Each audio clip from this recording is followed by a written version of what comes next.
The Kremlin will be hoping this long line of voters can be relied upon to back United Russia, the pro-Vladimir Putin party that wants to hold on to its supermajority in the state Duma, the lower house of parliament. They face an hours-long wait on a cold Moscow morning. They could vote at any time in the next 3 days. The Election Commission says they're military personnel coming off a night shift.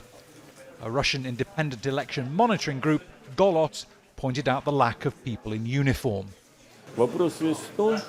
The thing is that more and more Russian citizens don't believe in the legitimacy of these elections. It's just for show. Nobody actually believed in free elections in the Soviet Union. It just became accepted for the communists to get 99% of the vote. Putin wants to create the same status quo, that United Russia will always have a supermajority and people will make peace with that.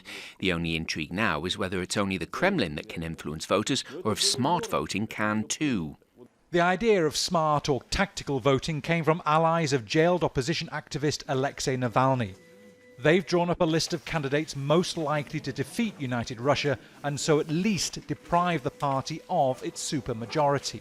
There's a smart voting app where you enter your voting district and it tells you who you should vote for. Now, the Kremlin has told Apple and Google that this app is illegal and both companies have now taken it off their stores.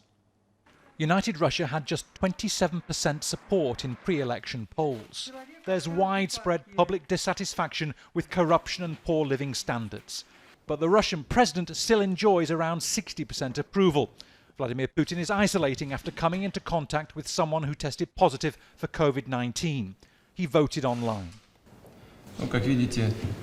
As you can see, under sanitary constraints and quarantine, I did my civic duty online in electronic format. Such voting system is used in many countries of the world and has been used in Moscow several times. Many polling stations in Russia were like this for much of Friday. Quiet. Opposition groups say they want their supporters to wait until as late as possible on Sunday to vote to reduce the risk of their ballot being interfered with.